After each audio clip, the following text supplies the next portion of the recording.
Alright, welcome back to the stream, everybody.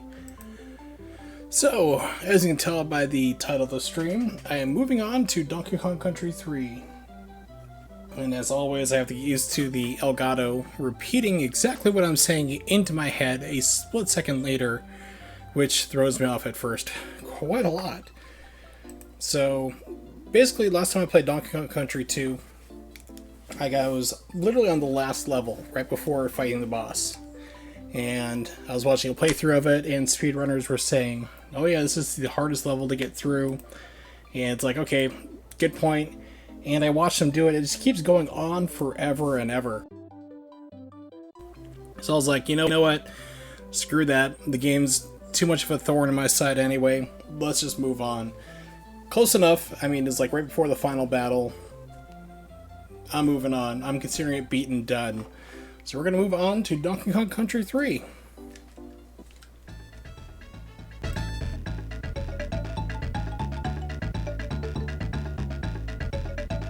Okay, so moved up the game volume, so hopefully this is okay still.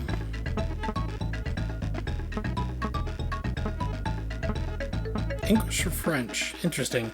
Usually see a Spanish in there as well.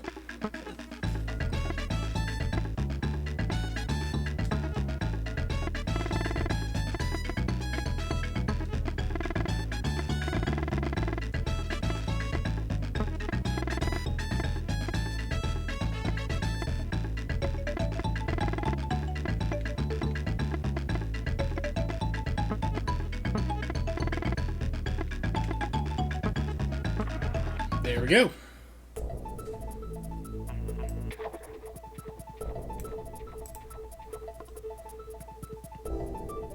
Now those of you who are hoping for a soft lock, won't happen because the Game Genie's not hooked up, not using any codes through it.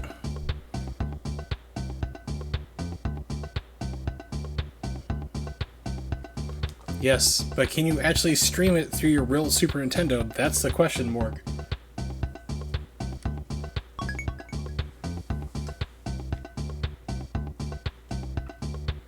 You can see the Nintendo 64 in the background because it had just released 2 months before this game came out. Because Nintendo 64 released in the United States in September 26th or 29th, around there.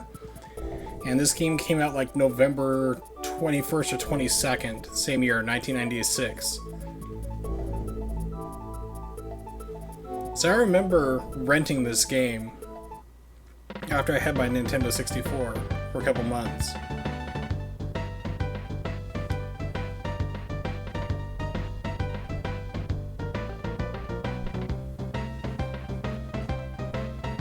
A lot of people say they don't like this game, but I actually like this game better than Donkey Kong Country 2. At least last time I played, I remember it.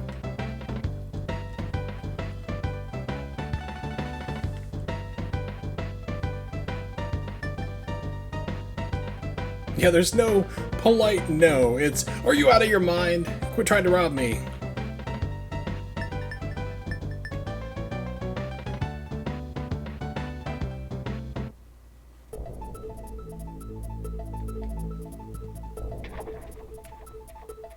You can swim around.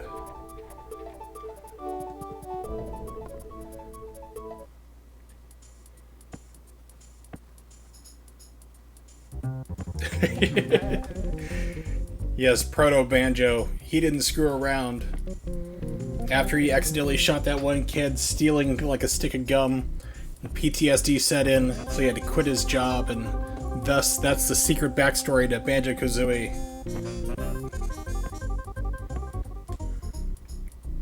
Hey, babysit this kid. Bust a move. Bust a groove. Bust a move? Really?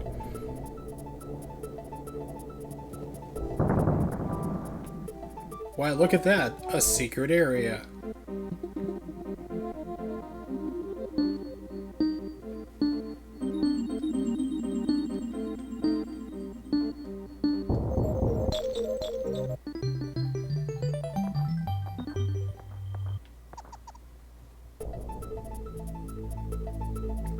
Not even have it be a bear, just be it somebody who's like in a bear suit. Just having a freak out, and this is like their fever dream.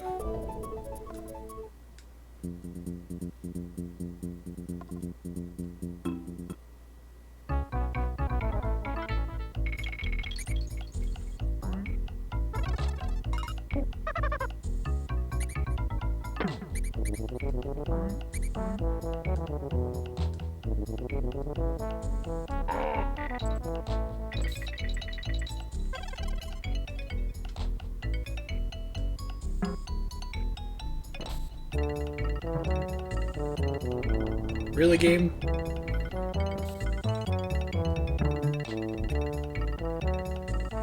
We're gonna do like that already?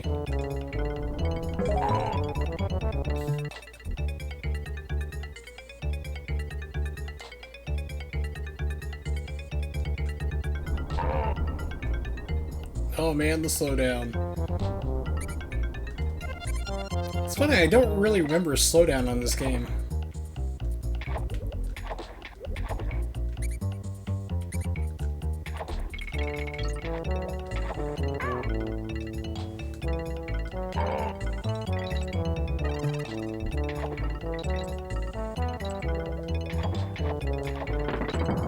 But it has been a while since I played through it, so anything is really possible.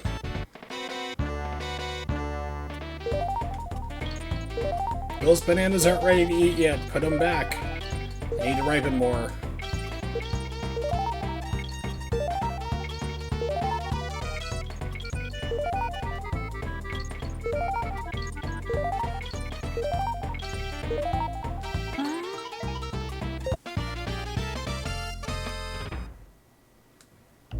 Bananas are like the street lights. Green means, except for that's backwards. Green means put it back. Yellow is okay. Red is where the hell did you get that banana?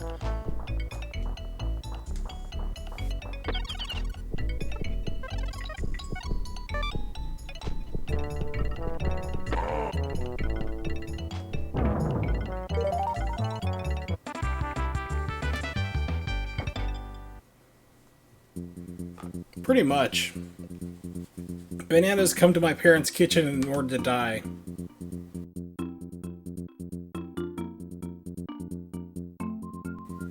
And the death is not pretty. So let me know if I need to readjust the audio or anything, because new game, new settings.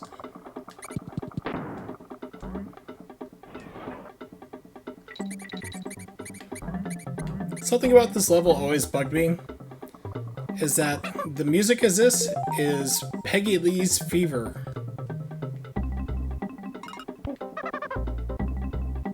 It's pretty much ripped off from it. But not too many people remember songs from like the early 60s.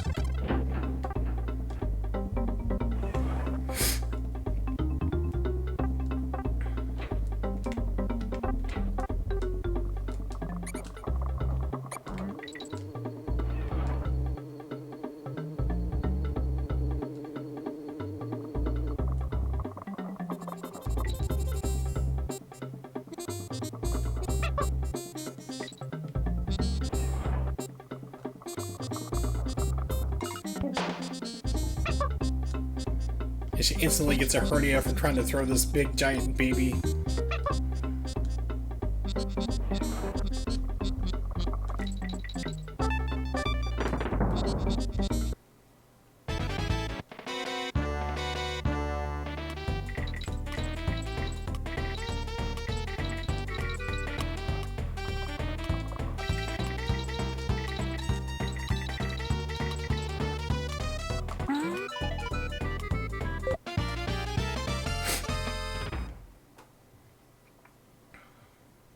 So I was wondering about that.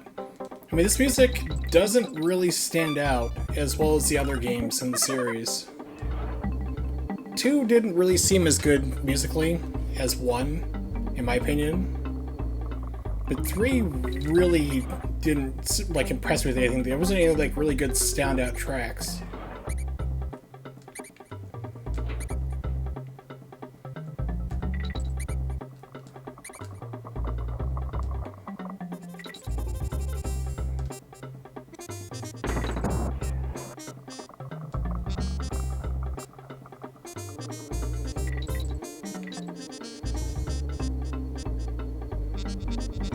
Yeah, it seems like more Fisher than Wise.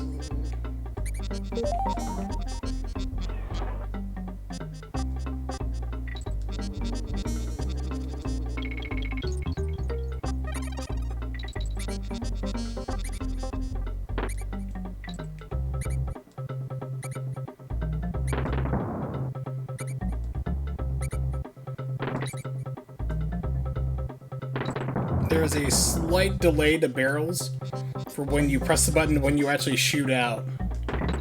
So you actually want to push it like right before it gets to where you need to be.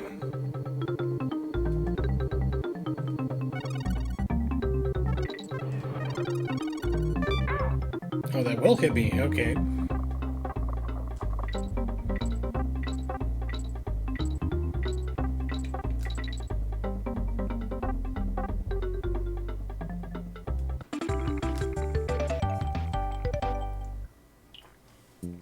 Yeah, Wise was in the first one, and to me that was like the better music overall.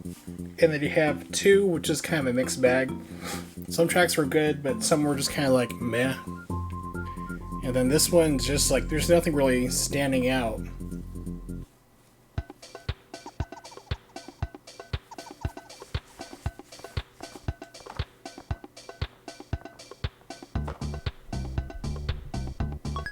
Oh, look at that. I can save, and I'm not being charged to do so. Somebody learned their lesson at Nintendo.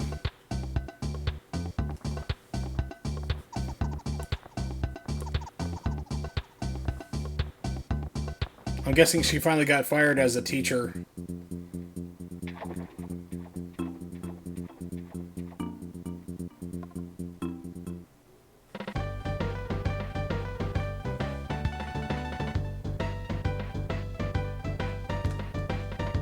Well, wasn't it like $5 for Metal Gear Survive if you wanted to have more than one save file?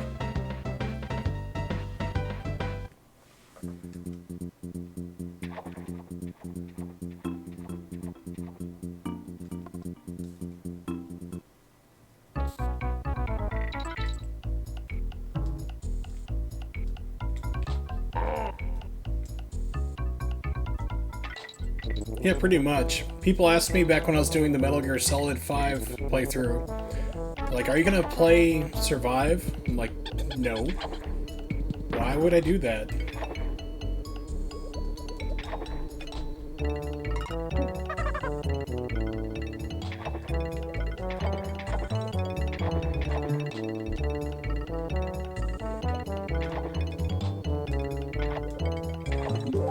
I'll look something up real quick.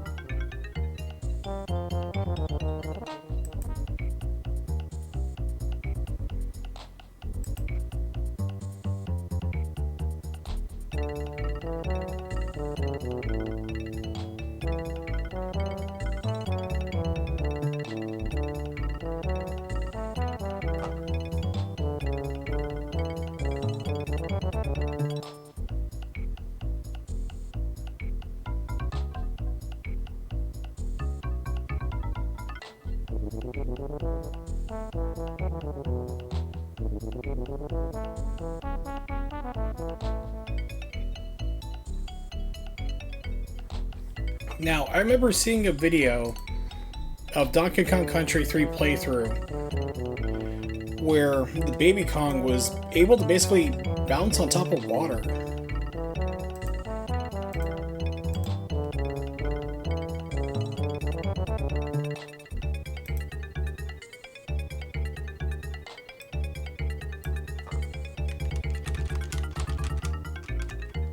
Or Kitty Kong, I should say.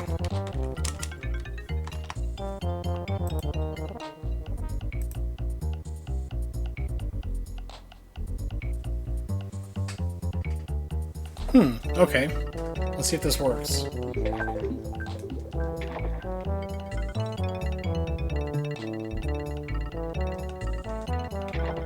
Too soon. Yeah. So what you do is you roll, and right before you hit the water, you hit B to jump. And then you can do it twice.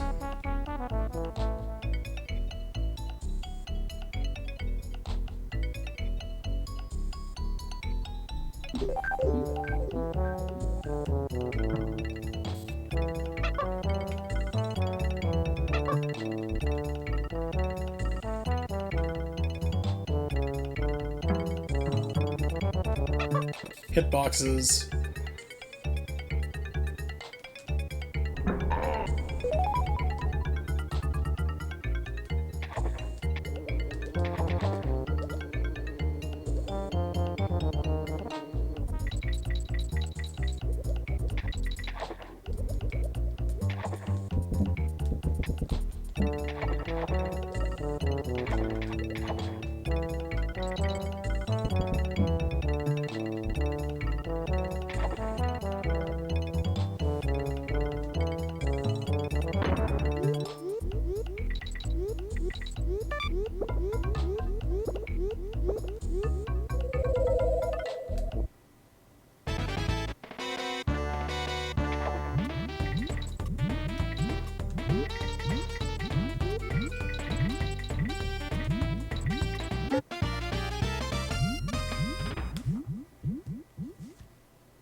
Okay, got a message I had to take a look at.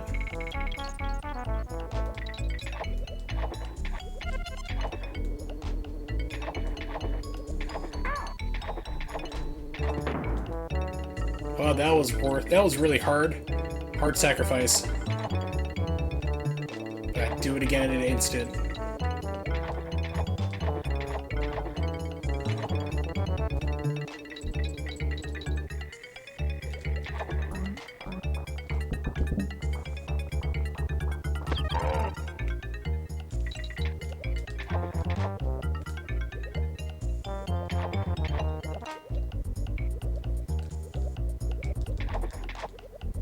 Nope, too late. Can't get that bounce.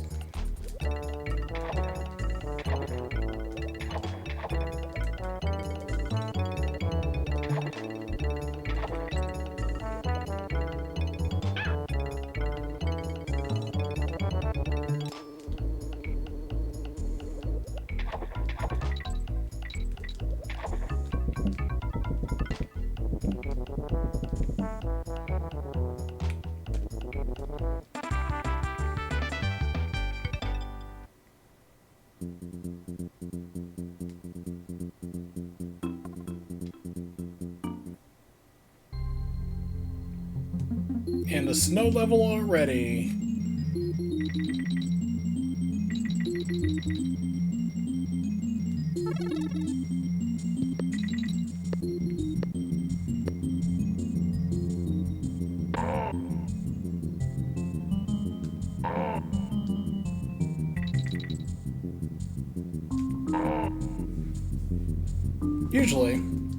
They're usually not bad, but in the Donkey Kong Country series, it's usually like the water levels that have the best music, in my opinion at least.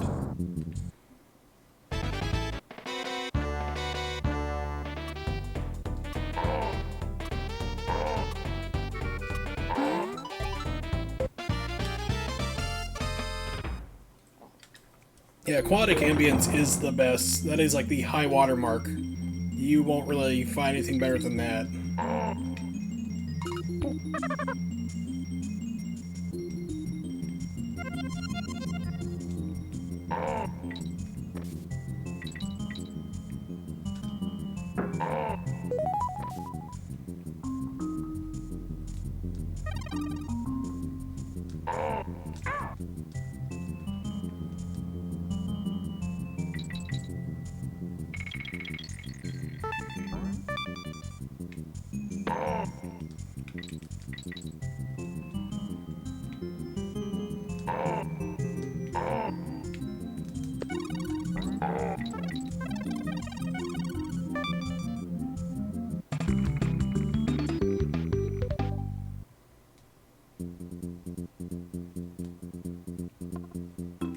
I'll tell you though, playing this game after playing Donkey Kong Country 2, a lot easier. This is actually manageable.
Okay, so I was able to hop on them before, but suddenly not now.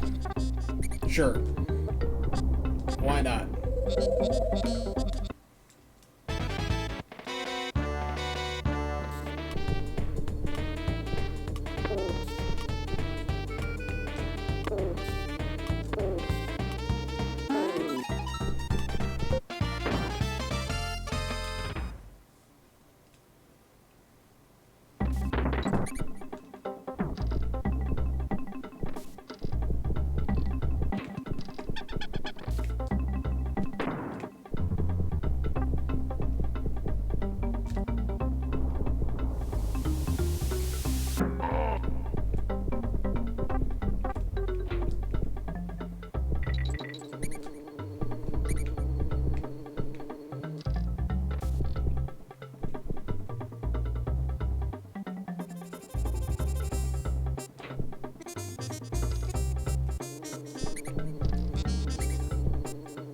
Oh, come on. It's like no distance to it. Figured it would have gone farther.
Right in the face.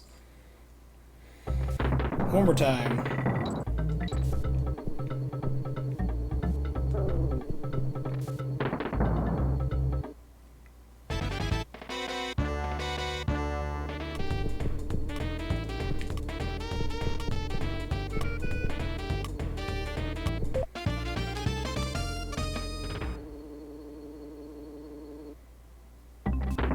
No, I didn't really play ukulele.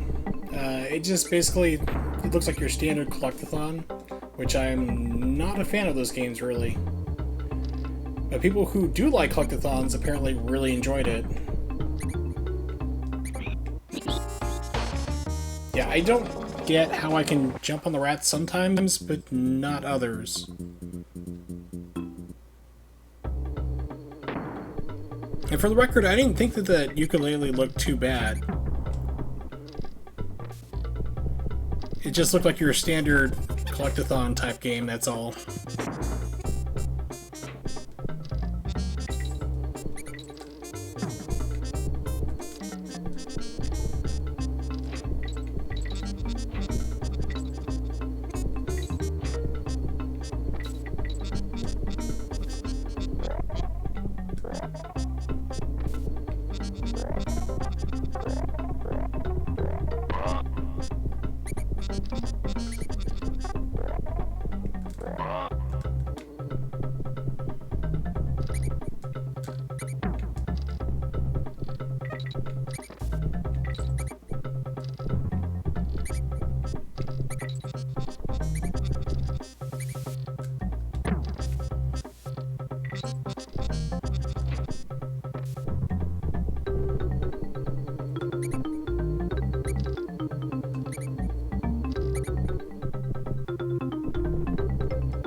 Okay, what throws?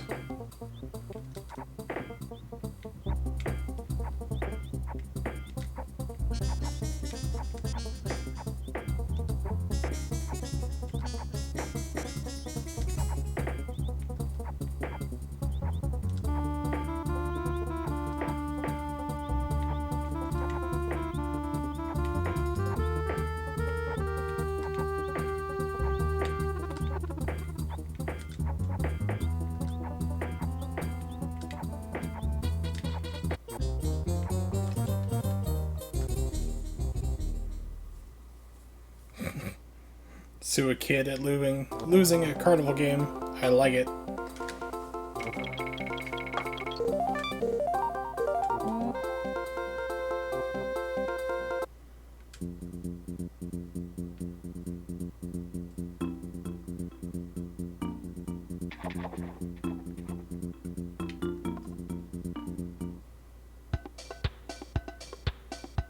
I just want to see if it's going to charge me at all to save. Nope, you can still save it at any time without getting charged. This is why this is a better game.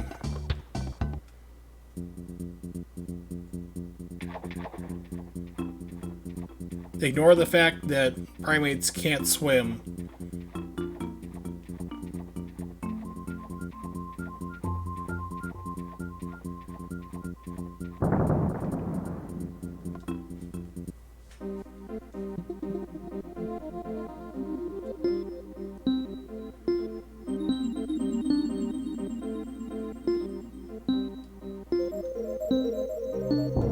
of interesting that these are still color-coded.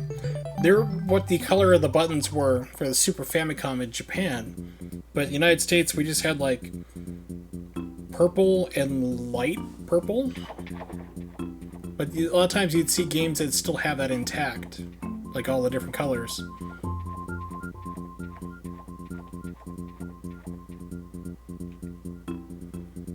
Yes, bring back Candy Kong.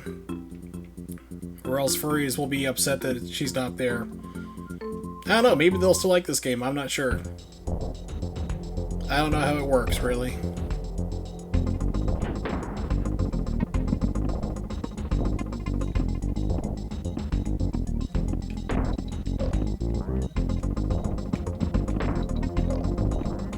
Okay.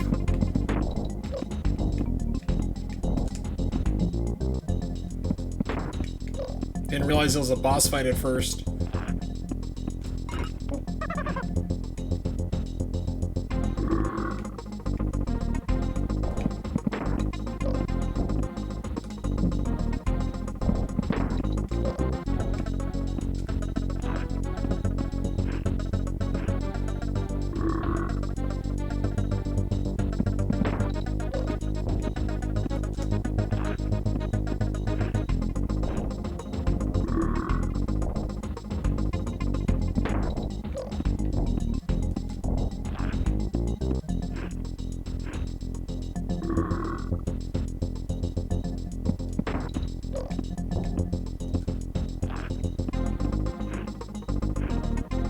But no one's gonna question why there's a big giant sentient barrel to begin with.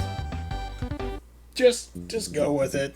I mean, you're playing as primates anyway, so yeah. We'll just keep going with it. Gassy barrels. It's the internet morgue. Somebody has it. It's probably already been drawn. I'm sure if you look for it, you will find it.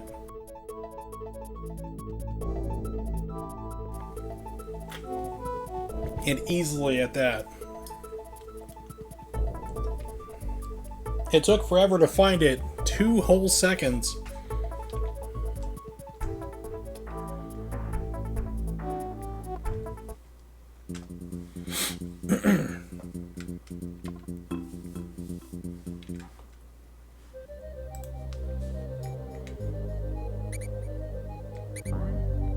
This is where you start seeing verticality in the game, but it's a lot better designed than DKC2. So if you fall, you're only falling just 2 or 3 screens, and it's contained.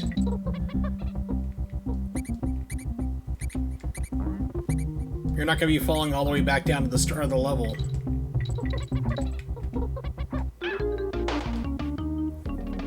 Okay, interesting.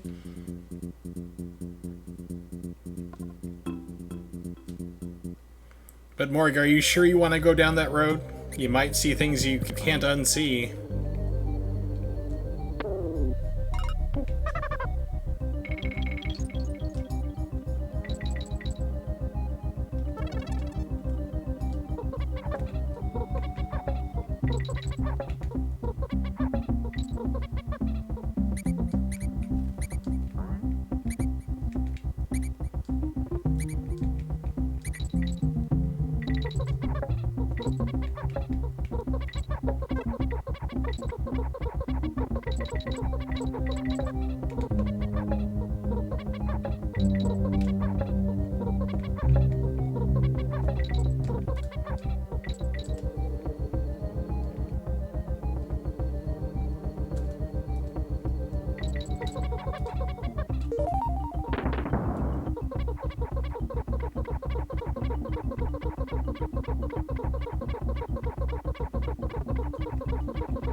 I'll take perfectly cromulent. Anything's better than Donkey Kong Country 2, that's for sure. Ooh, that was fast. Pardon me.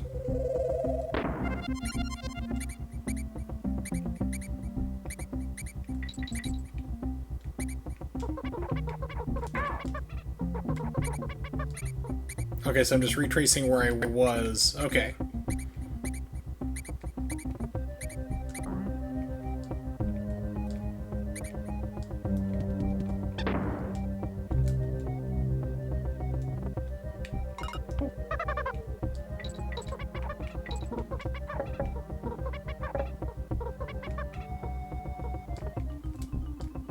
I don't know if it's this level or another level, but you actually have like a giant saw chasing you up the entire level, cutting down the tree as you go.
Steal her Nintendo 64 and any prescription drug she has.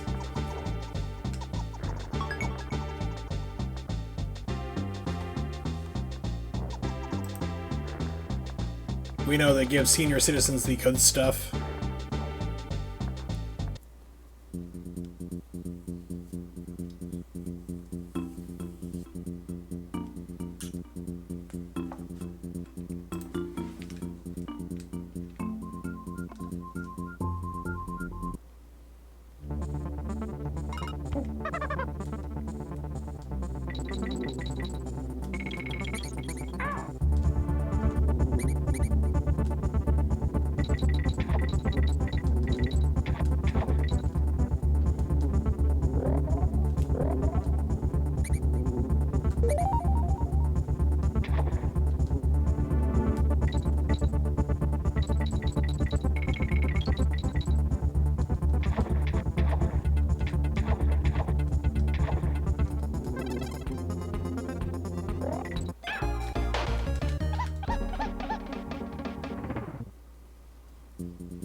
I think it was Patton Oswalt who was making a joke about, like, he hadn't been sleeping well for a while. He went to a doctor. Doctor's like, here's 3 Ambien. That's all you'll ever get. You won't get any more. That's it. We have to be really careful with it. He goes to visit his mom, and he's like, oh crap, I forgot my Ambien at home before I came to visit you. She's like, oh, no problem. I got like whole bottles of stuff. She pulls out this big giant container full of it. He's like, what the hell? He's like, well, apparently when you get older and get closer to death, doctors stop caring. He's like, here you go. 2 or 3 my butt. Here's 2 or 3 bottles. Take this. Abuse the hell out of them.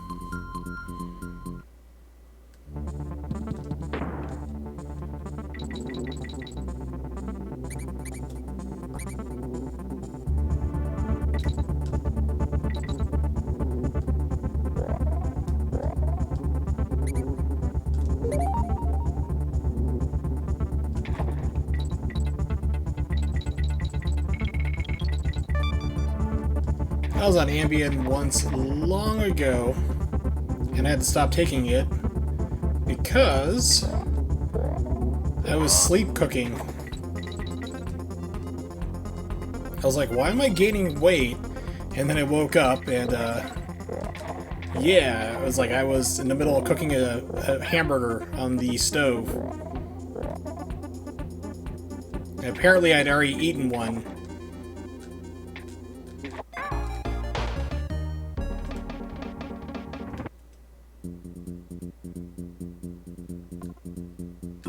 Oh man, you should see what happens when I go to try to get a refill for my fentanyl. I get quizzed on who wrote it, when the doctor wrote it, what time, date, all that stuff.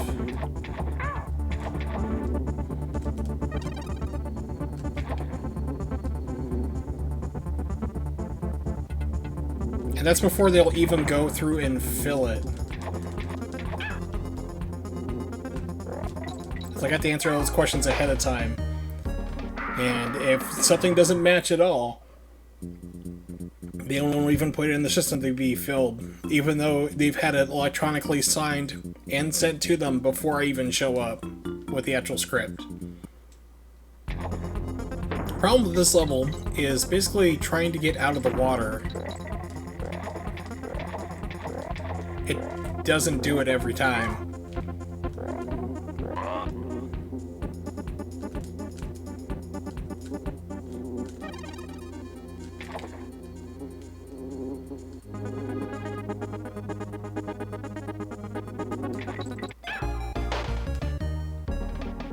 It's like the second or third hop, he'll finally let you out.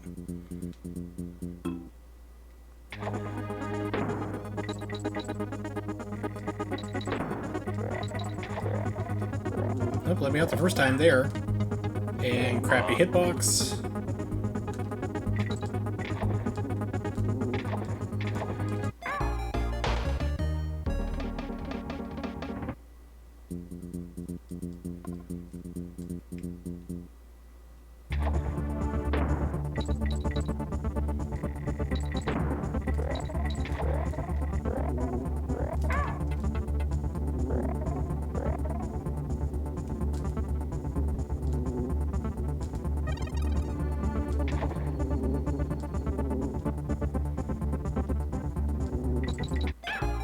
Come on.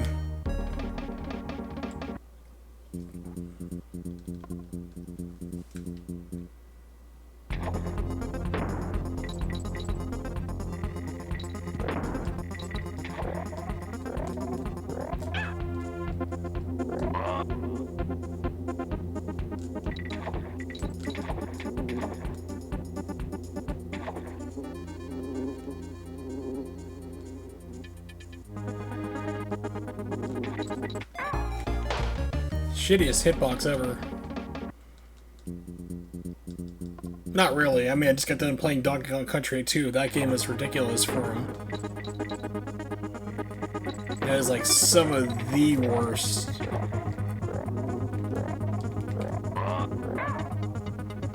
So if you stop to try to jump on those guys so you don't lose a life or a character, then you get penalized.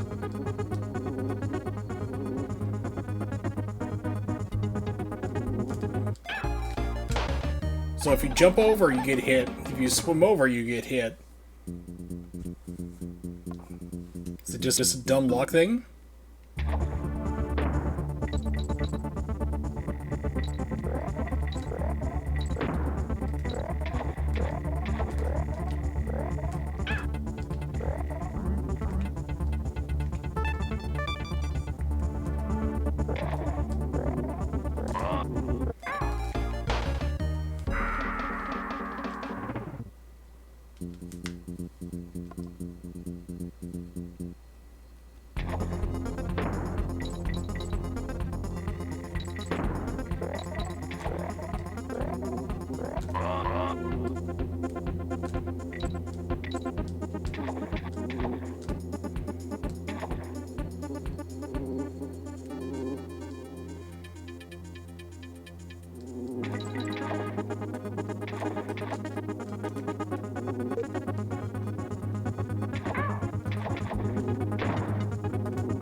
Who knows? I don't think they even bring him up. Basically, Baby is, or Kitty is just, he's Donkey Kong.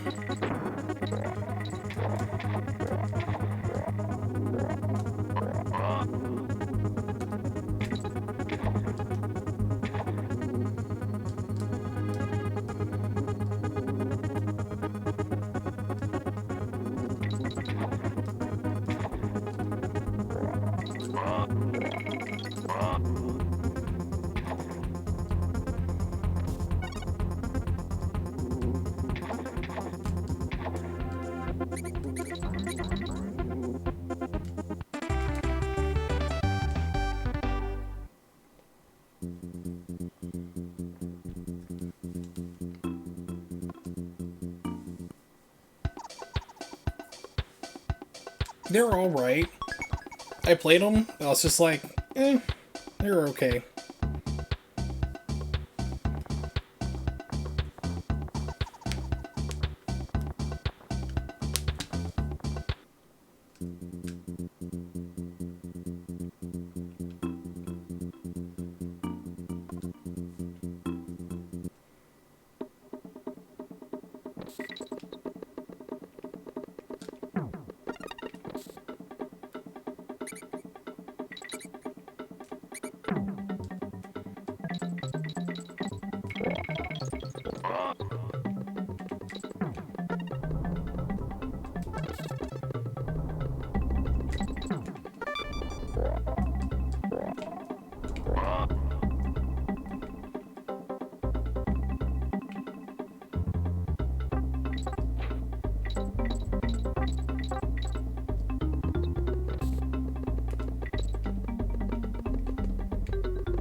Nope, still don't have any enough to get through there. Okay.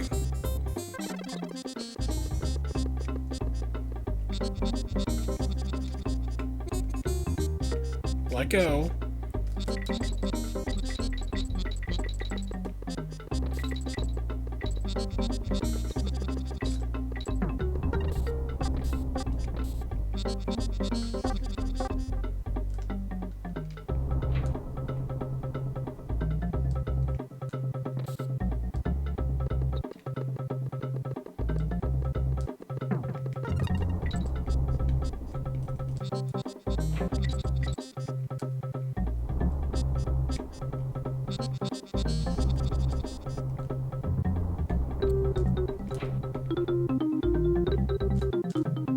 Nope.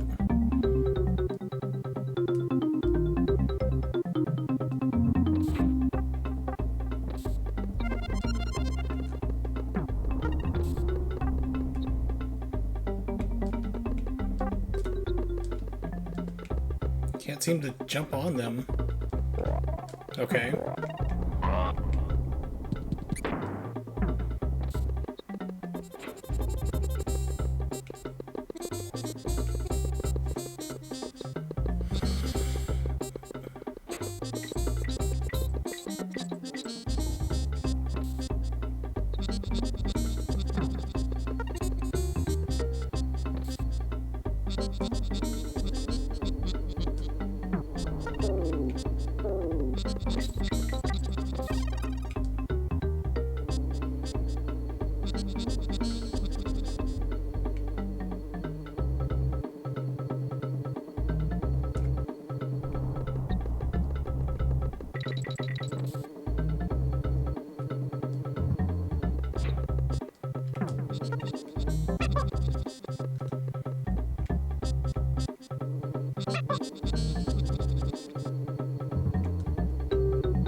Nope.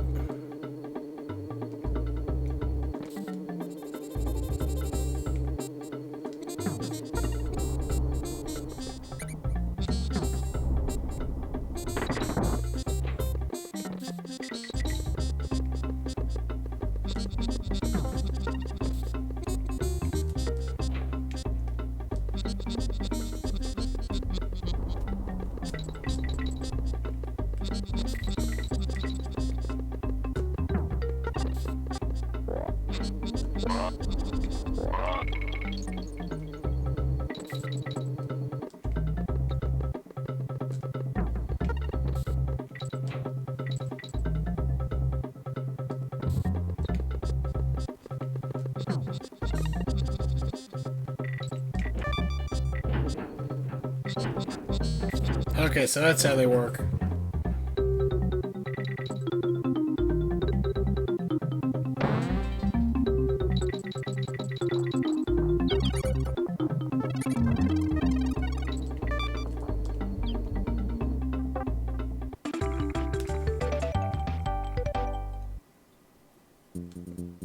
Had to fall through all the doors like Jackie Chan.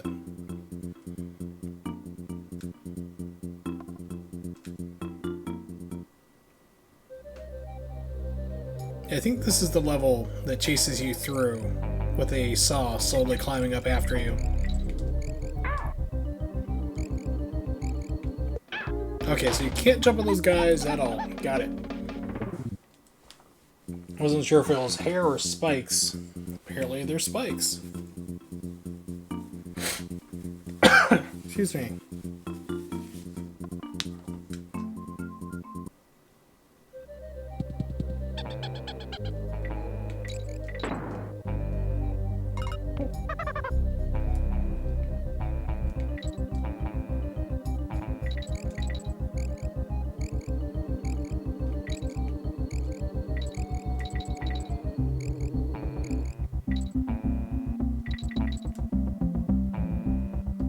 Puts them in their place, shows them who's boss. I was thinking, oh, maybe I can partially jump through that, throw Dixie up there.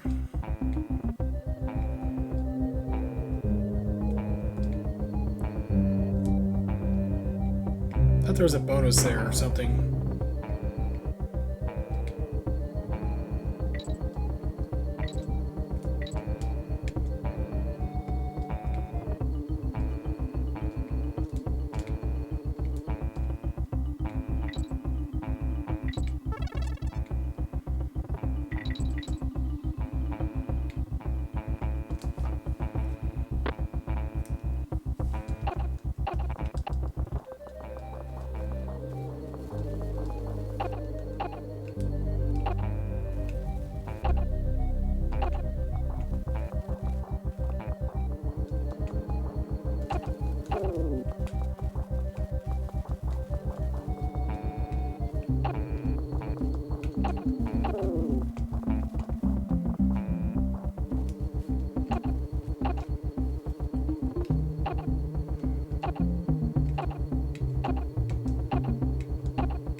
Well, if Kurt Cobain's to be believed, Polly wants a cracker. Or just basically turn out the blowtorch.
Oh, that's right, red ones can't be hurt by barrels.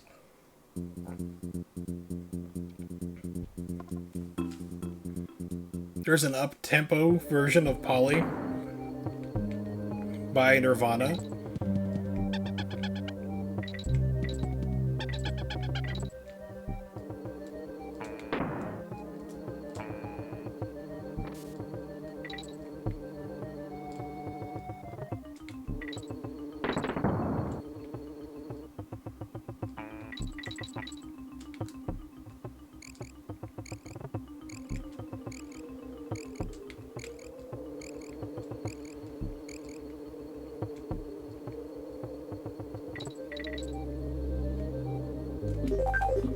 Take a look at that real quick.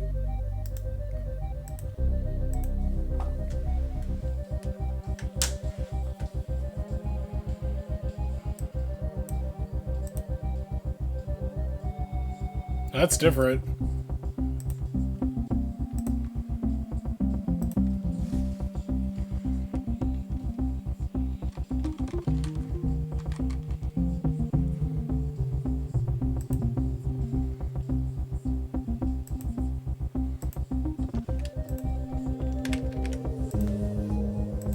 If you want to go for really good covers, though, these guys are amazing. I slowly snap all my fingers loudly.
Like sometimes my cat's afraid to come into the room. It's like, you're allowed to be in here.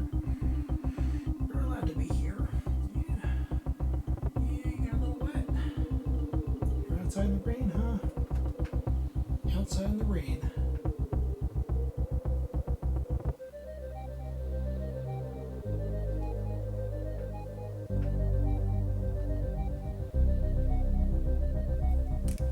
All right.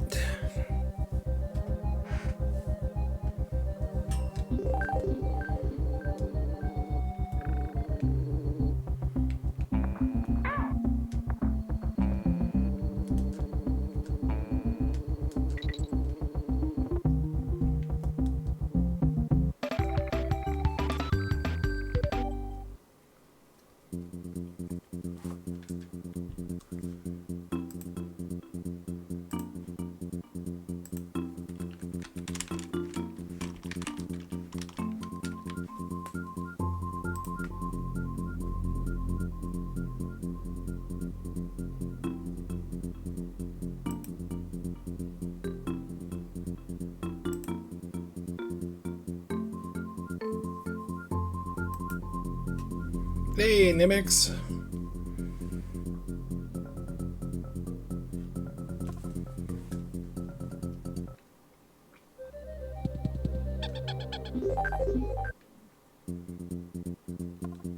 So let's go in here.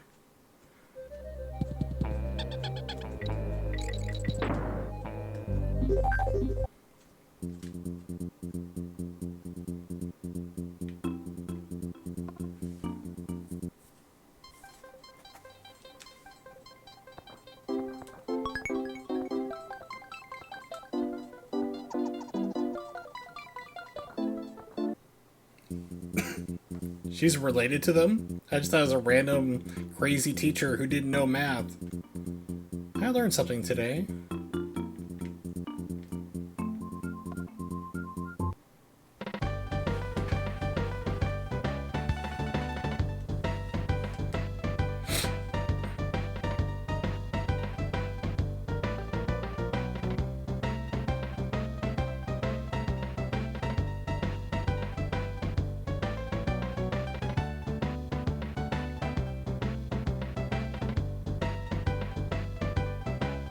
Yes, it does. Because this game released 2 months after the Nintendo 64 came out in the United States.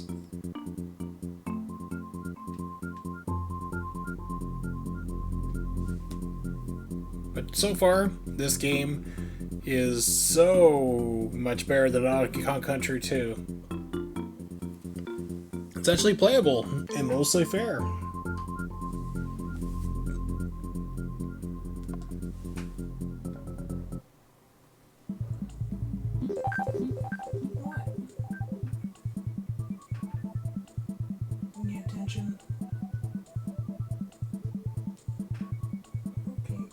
Much will be down.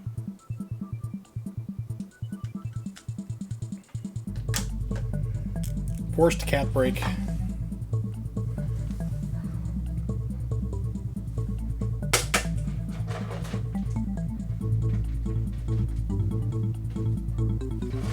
There you go.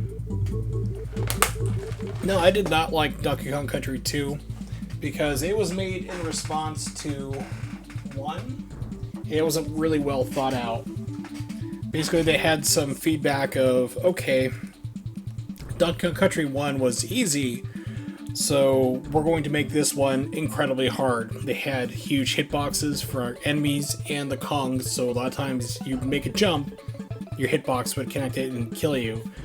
They had bad level design. They'd have vertical levels, where literally, if you fell, you would end up at the very beginning again. Just at the very end. And that actually happened on the last levels on with Donkey Kong Country 2, was that you had to make all these jumps, and sometimes the game would literally eat your input, so you'd be bouncing along and just nothing, and you'd fall down into instant death, because you had rising acid, so you keep falling and falling, and there's no way to get out of it. So they had a lot of death traps, one-hit kills, I mean, on top of normally what you have here, but like just death traps in general. Bad hitboxes, poor level design. 3 went back more to 1, and it's a lot more playable and fun. It's not as hard difficulty-wise, but the level design is a lot better. So everyone likes number 2, but 2 is literally basically them saying, oh, you thought the game was too easy? Well, let's make it really hard for you then, like to the point where it's really not feasible.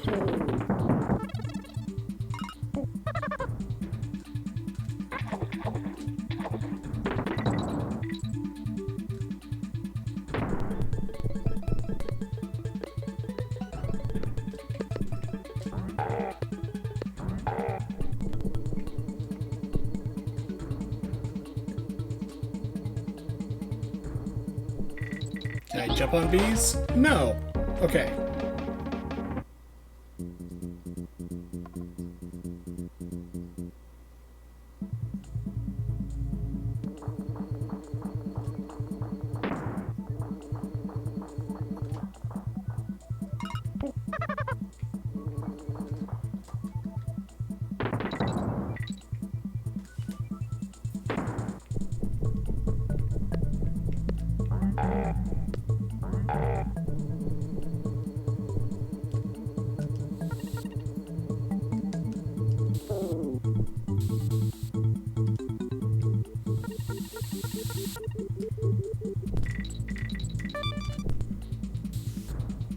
Okay.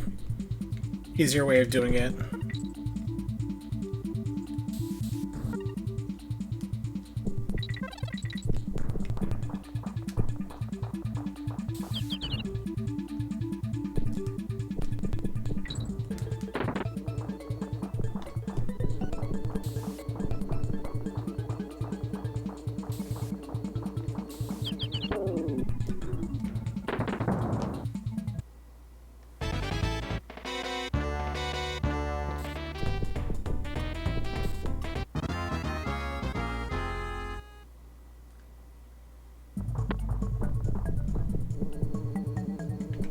The most erotic of them all.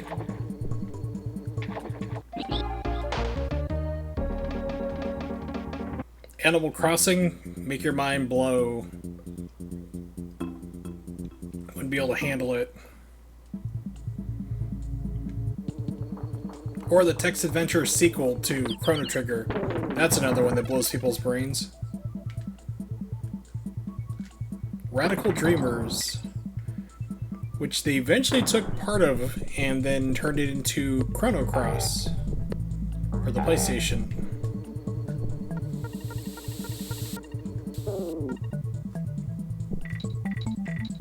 It was a Super Nintendo sequel to Chrono Trigger, and it was all text-based. And you had to remember exactly where you were because you'd move around. So it can get pretty confusing pretty quickly.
Oh, you fall in the water, it is a pain in the butt to try to get out.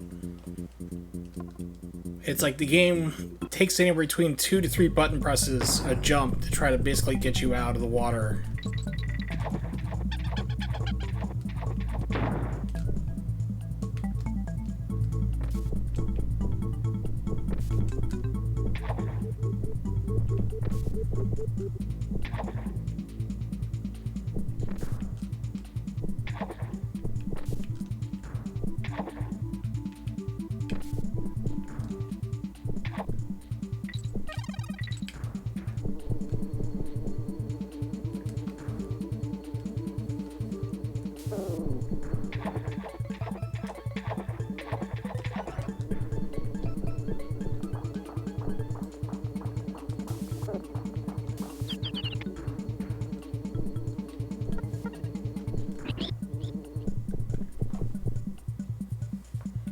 So apparently elephants sound like pigs when they get hit.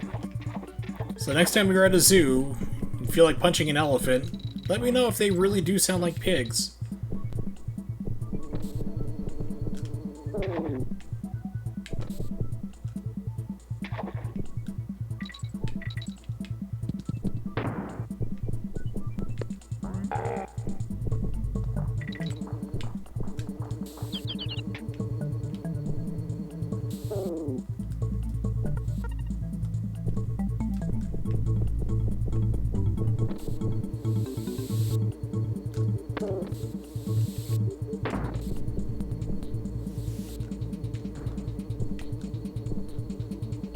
Thinking, oh, I can stand on top of this. Nope.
be shooting peas at me.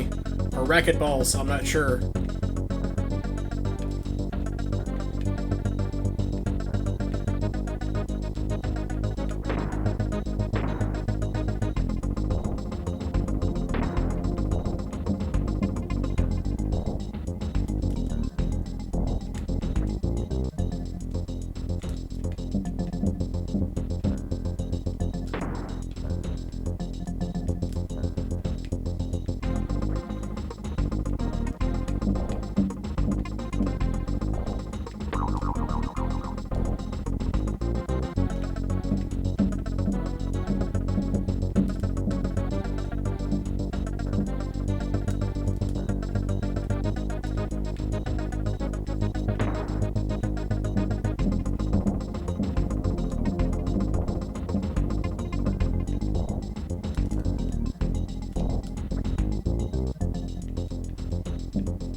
Oh, I do. I just don't feel like doing it.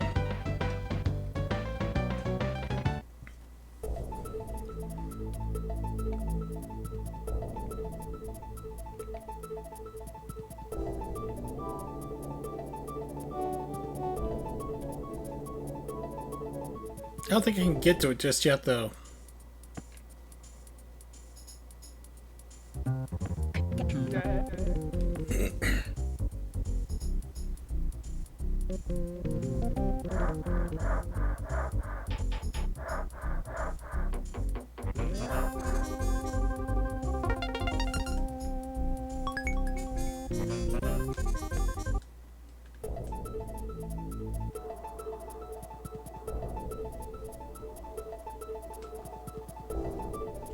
I don't know if I have to go around the outside or inside.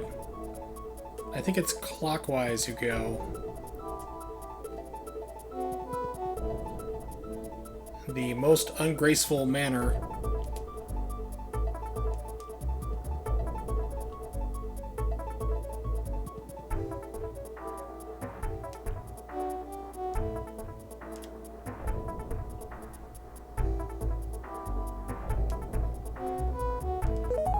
There we go.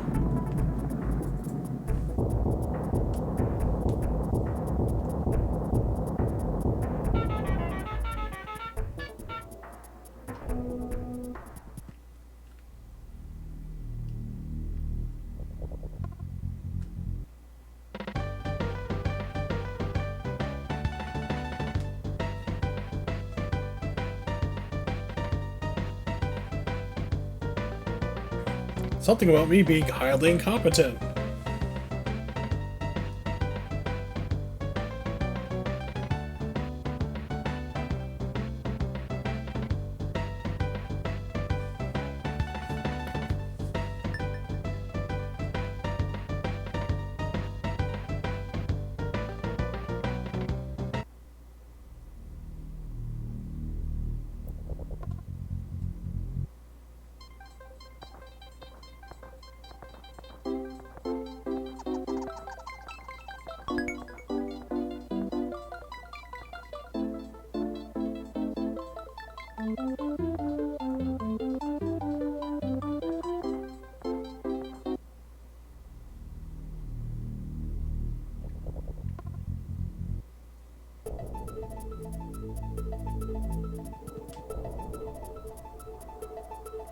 If there was anything up here in these, I don't think so. No.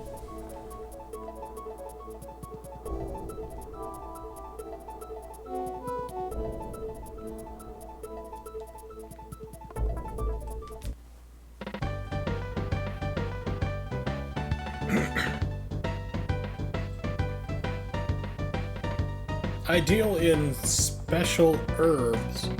You're not law enforcement, are you? You have to tell me if you are.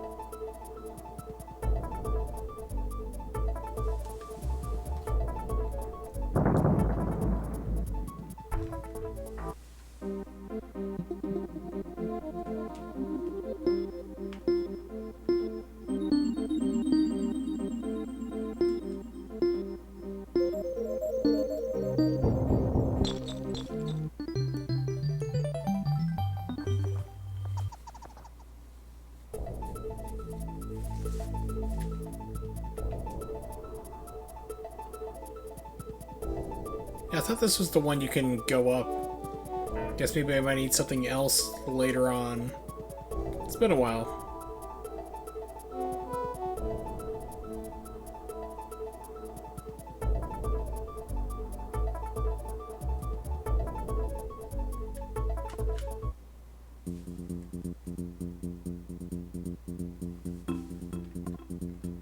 Let's see if the other one is on the island.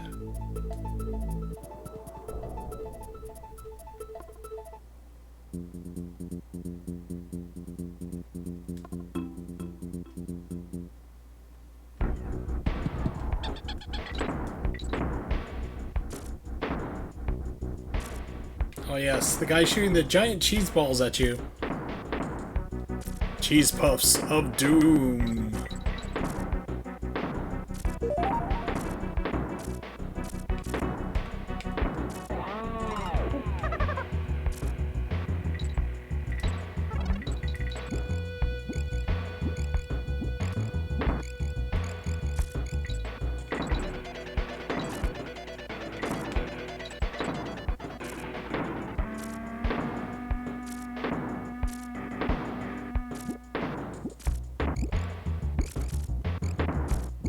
So tempted to die Terminator 2 style.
If it was NES, don't know.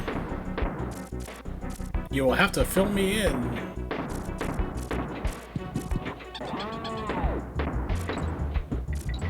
Unless you're playing the NES version of Krusty, because that does exist. I'm pretty sure it exists. I know the Genesis version exists.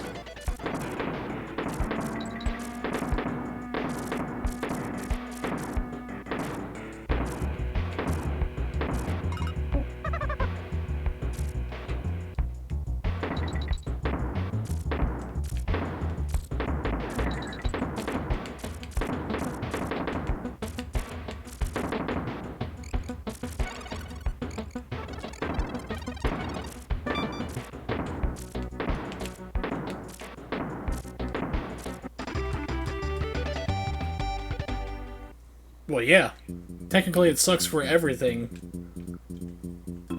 But you're one of those madmen who plays it anyway. I actually did try the Genesis version, and the Super Nintendo version was better.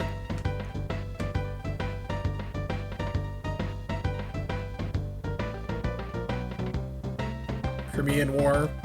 Really? Is that like the Crimean War? Soviet Bear? Oh, I'm onto this game. Pro-Russia bear game from the 90s.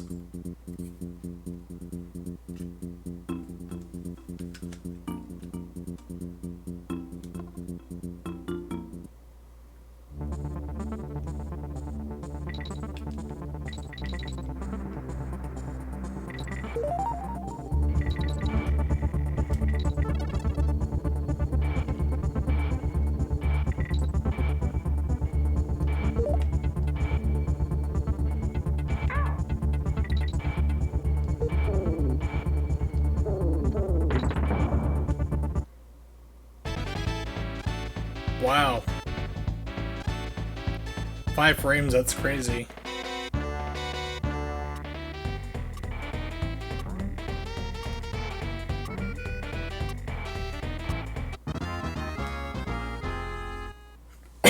Pardon me.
Alright, let's try the other levels.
Let me say, this is definitely not even close or even the same league as Aquatic Ambience.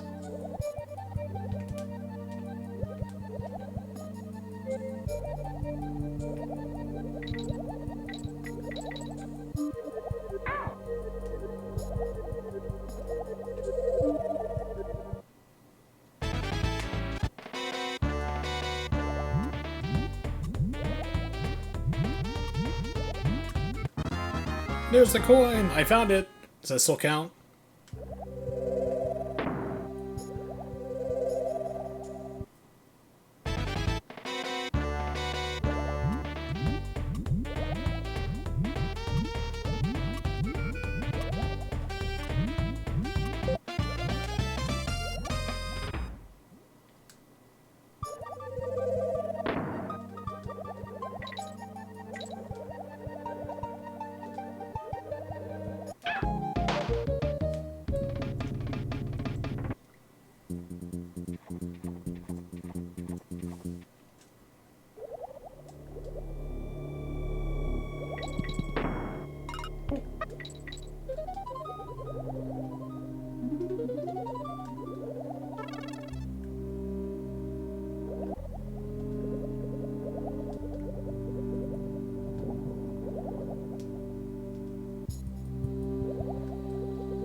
Yeah, barrels in this game are a little tricky. You actually need to fire it before it lines up for where you want to go. Because if you push it where you normally would, you miss.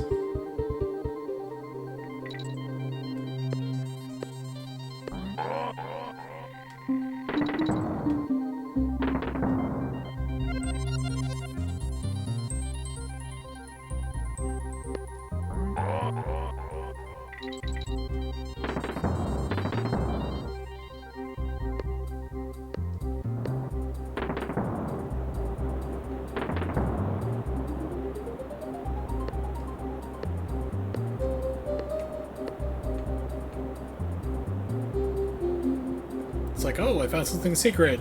No, I did not.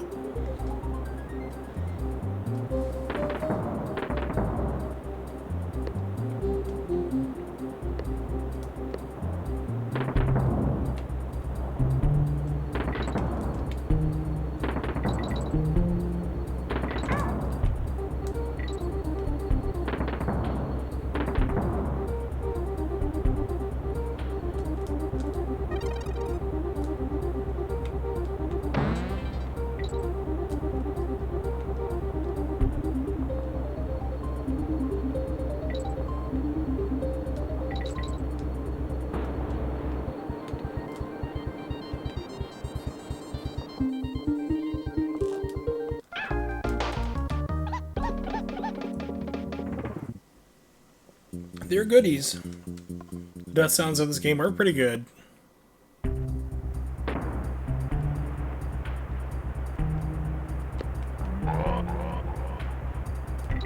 They're actually from the original game. Pretty much consistent with the rest of the series, really.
I mean, Croc from, like, the PlayStation 1 game?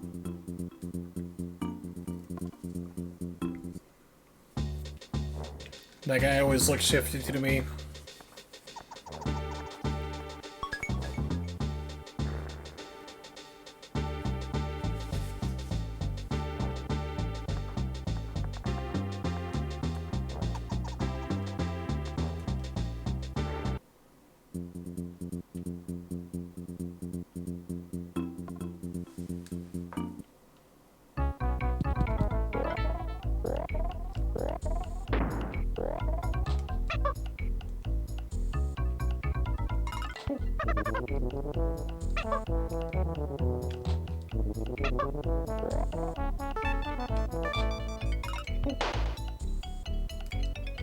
Bubsy Marathon? Never, because that game's terrible. They just made a new one, too. They actually made one, I want to say about a year or so ago. They just did a new one that came out last week. And guess what? It's still not good.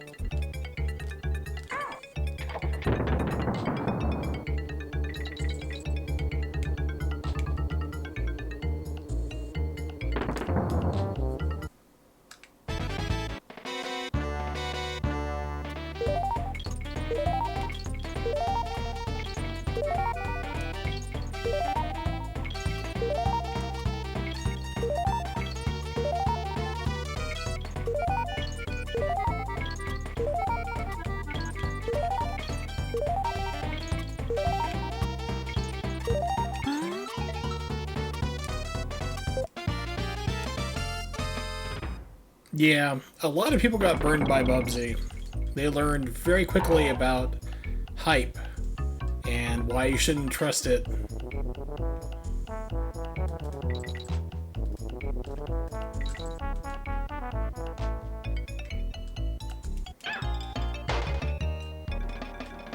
I rented Bubsy, and yeah, that game has problems. The biggest one is the one-hit death.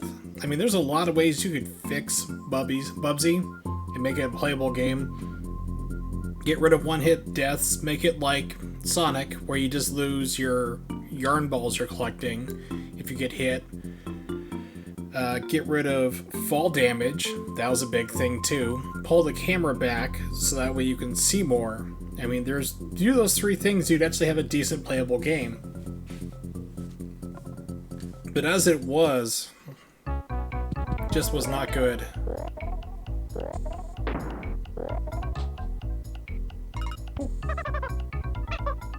That might be. I mean, you can check eBay.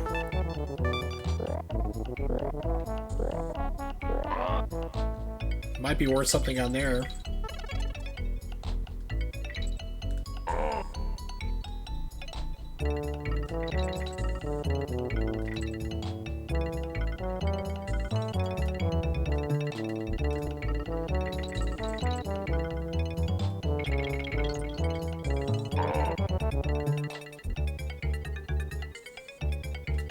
Most likely, I would say probably a good 95% chance, really, that they would think it'd be a Metal Gear shirt.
So taking a look on eBay, I can't even find a single listing for a Bubsy t-shirt.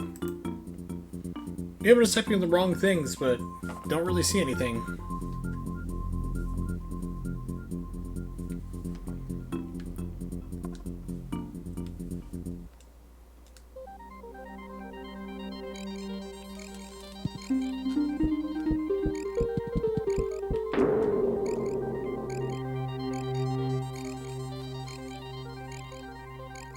It seemed like there would have been something over here. It was like, yeah, there's a bonus barrel or something. Nope.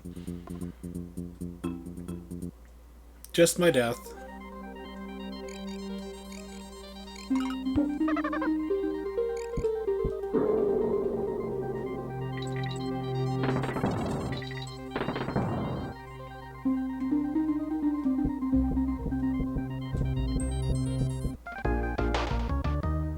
Okay, no barrel there to catch me.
This wasn't too bad. But I mean, for like ultimate all-time greatest launch titles, I mean, Mario World is perfect.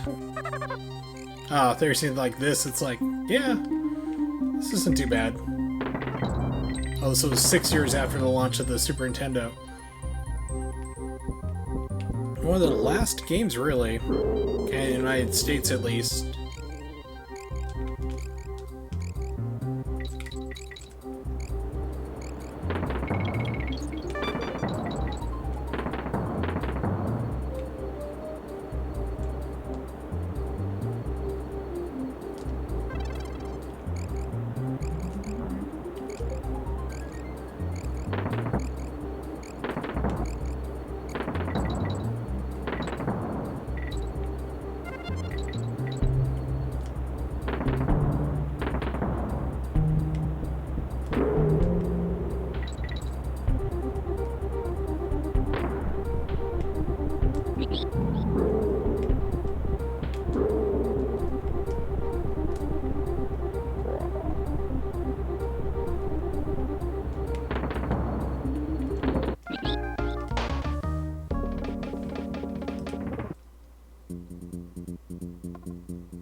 Oh, slipped off the edge. Okay. Not the end. Still can't jump on these guys.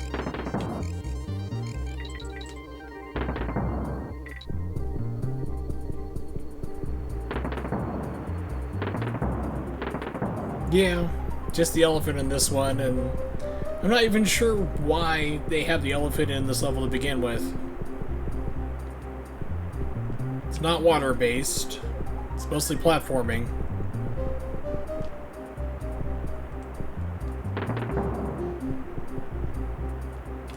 Game, come on.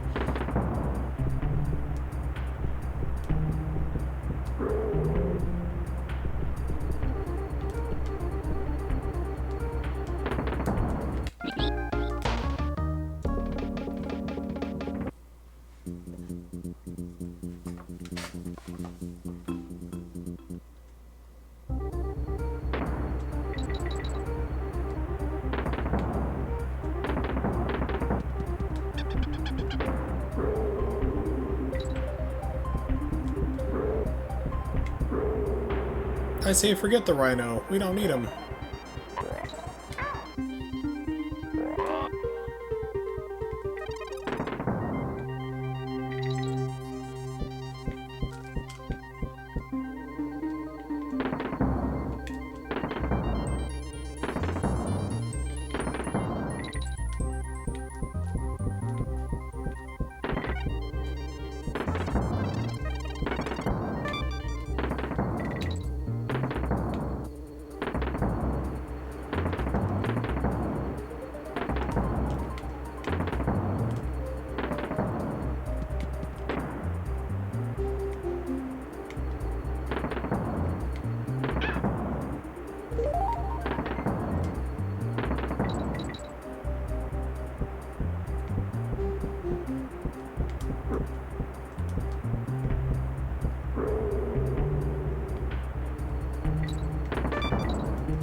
Pardon me.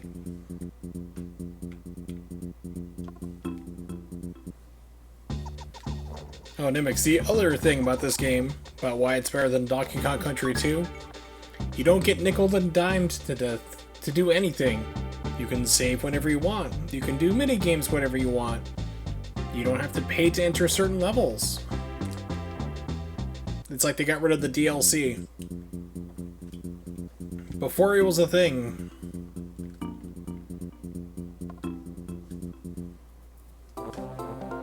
Yeah, I think Candy might have been sold off for some testing.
Okay, I get the gimmick of this level now.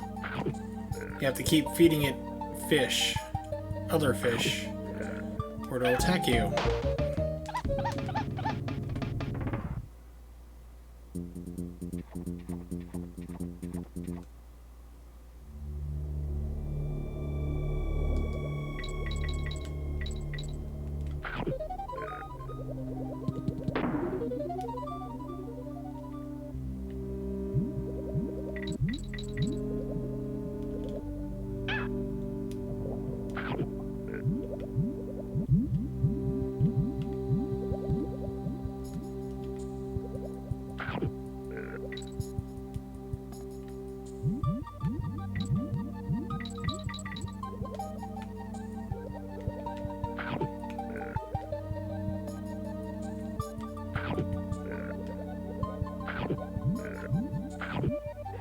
does eat those things. Okay.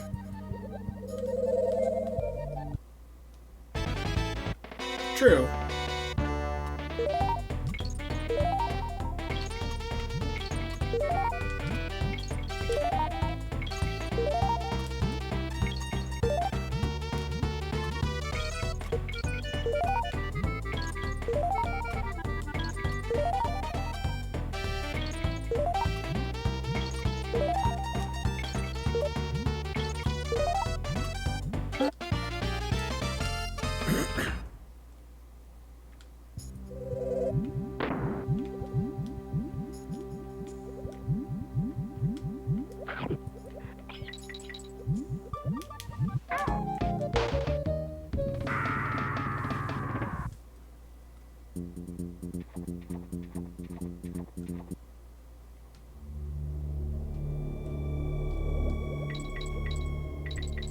Called People Are Playing This? I mean, the Nintendo 64 is out. Why is anybody playing this?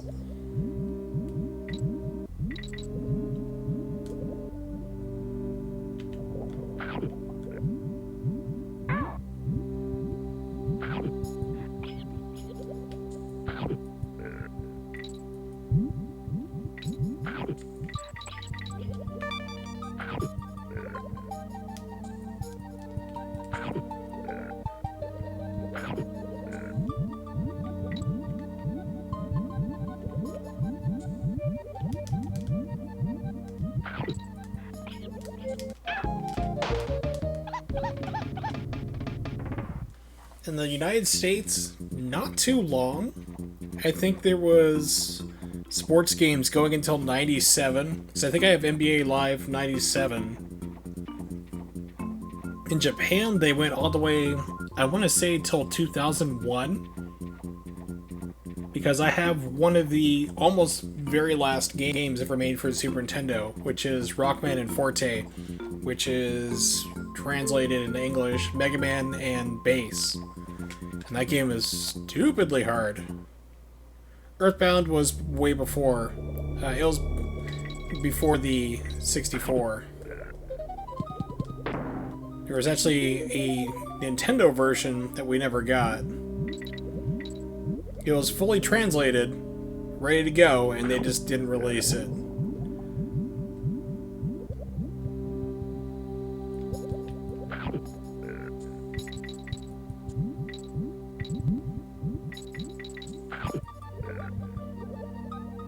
Then we have Earthbound for the Super Nintendo, which everybody holds as highest regard ever.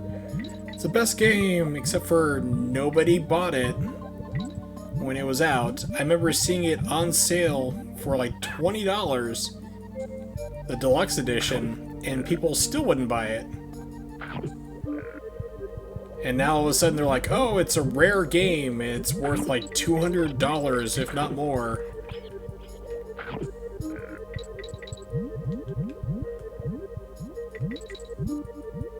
It's just people just suddenly decided that, yes, this game is going to be worth a lot of money. It's not a rare game.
Okay, so the last Super Nintendo game to come out was Frogger, and that was in 1998. That's here in the United States.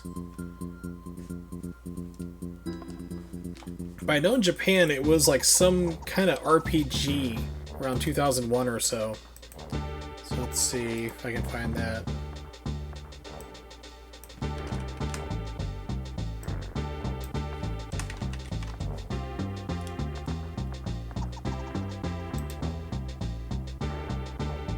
Okay, so Fire Emblem Thrakia, or Thrakia, I'm not sure, 776 was released on January 21st, 2000, which was the last of the Super Famicom games ever released.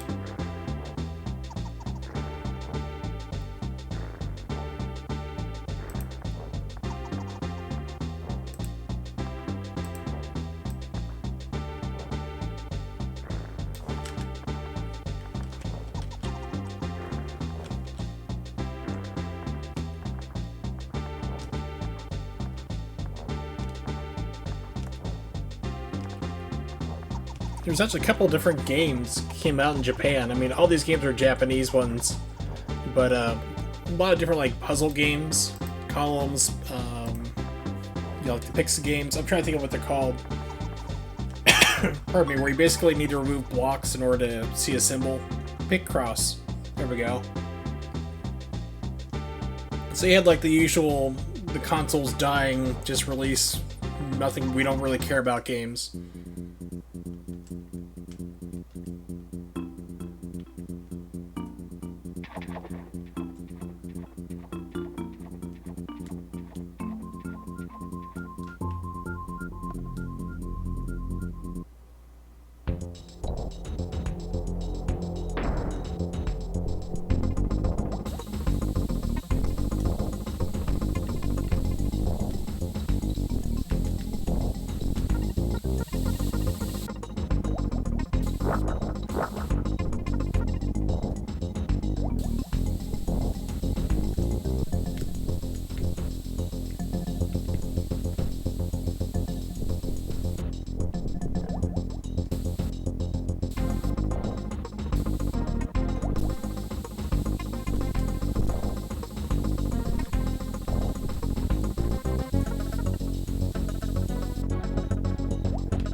Oops, too far. Well, Atari 2600 died because too many crap games, no quality control. Everybody had games. Like, I remember there was a dog food company, like Chuckwagon, had a video game at that point.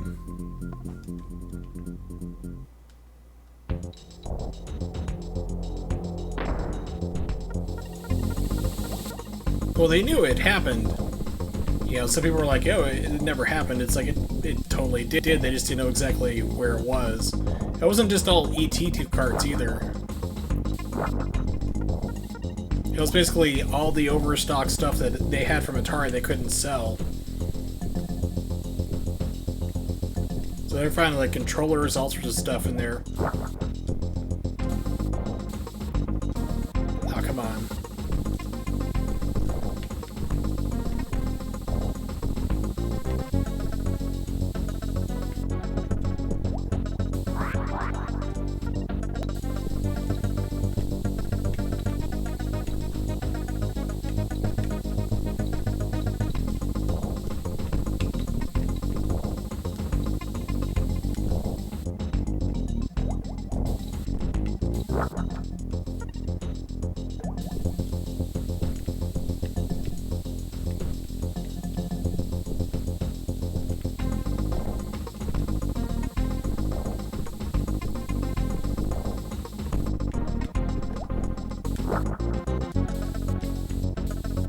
Crap.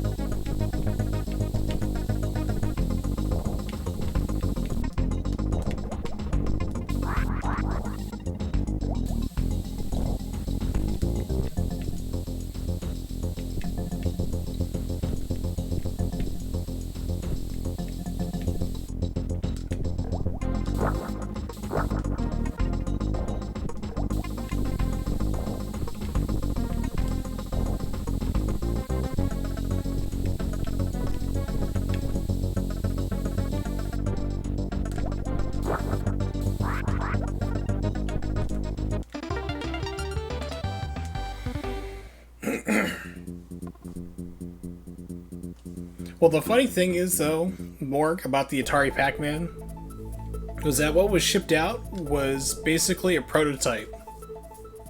They said, hey, can you get Pac-Man working on the 2600? And the programmer's like, sure, give me a month here to do it. And he came up with a very basic proof of concept prototype. And instead of basically taking the game and finishing it, they shipped it. And I think there was something like 8 million. Yeah, there was something like 8 million install base of 2600s, and they put out 8 million copies of the game. They were doing insane stuff like that. Like the same thing for E.T. There was 10 million. I want to say I'm saying these numbers off the top of my head. I'm not sure the exact one, but I think there was still like around 8 million install base for the Atari. Okay, don't care, dude. And then they made like 2 million more copies than existed of the systems because they thought people were going to run out and buy a 2600 in order to play E.T. And that just like helped sink them because they also paid an exorbitant amount of money to license the game. Right, and there eventually was another revision of Pac-Man on the 2600, which actually looks more like the arcade game.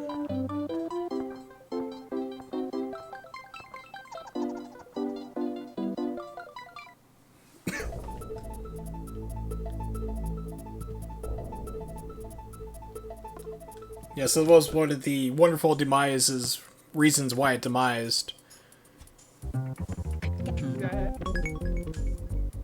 It was just like poor reasoning, like, okay, people are going to go out and buy, like they were banking on every single person who owned a 2600 to buy E.T.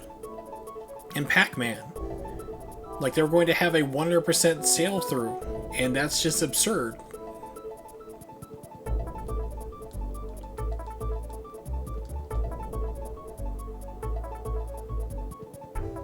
Yeah, like I said, it literally was straight off just a prototype.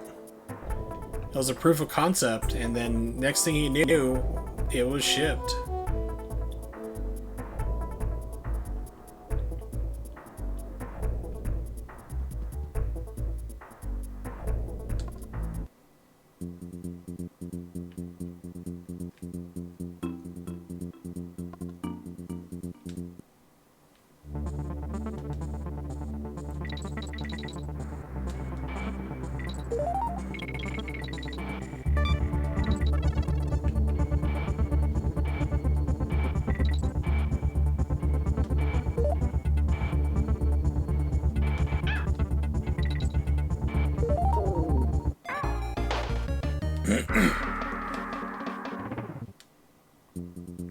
Yeah, so if you didn't know about the Atari burying all their unused games and controllers and systems and everything, there's actually a documentary on it.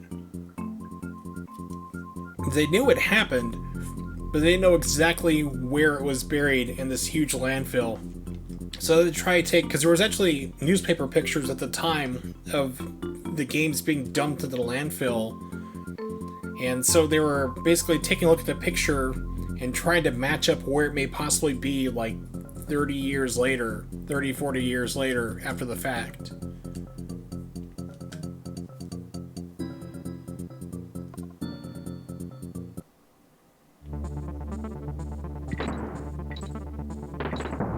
I was wondering, like, what will happen if I don't land in it? It forces you to.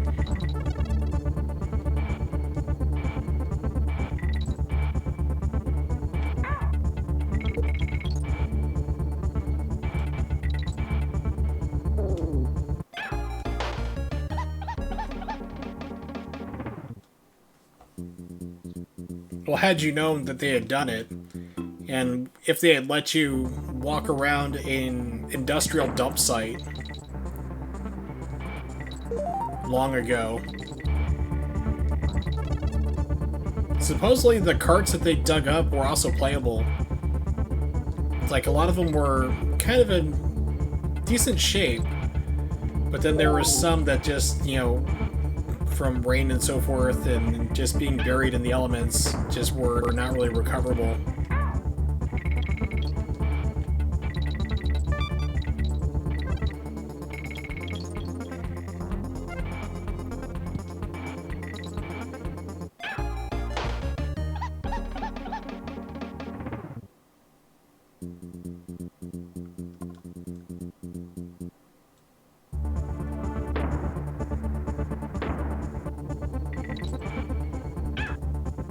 Okay, so now I can't land on these guys. Or sometimes I can land on them.